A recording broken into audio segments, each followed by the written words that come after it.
Yeah. So everyone was smart today. Yeah. Tukisonga mbele ni kwamba kundi la pili la timu ya taifa linalojumuisha wanariadha 8 na idadi sawia ya wakufunzi liliondoka nchini kushiriki makala 21 mashindano mbio za dunia kwa wanariadha wasiozidi umri wa miaka 20.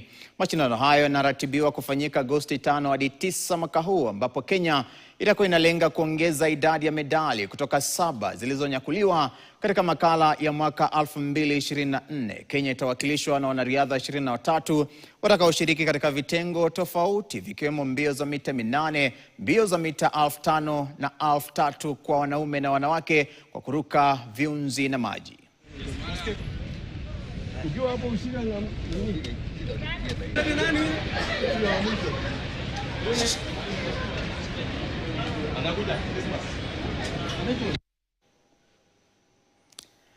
Tukirejea humu nchini ni kwamba aliyekuwa mchezaji nyota wa timu ya taifa ya Ghana Asamoah Gyan hii leo alishuhudia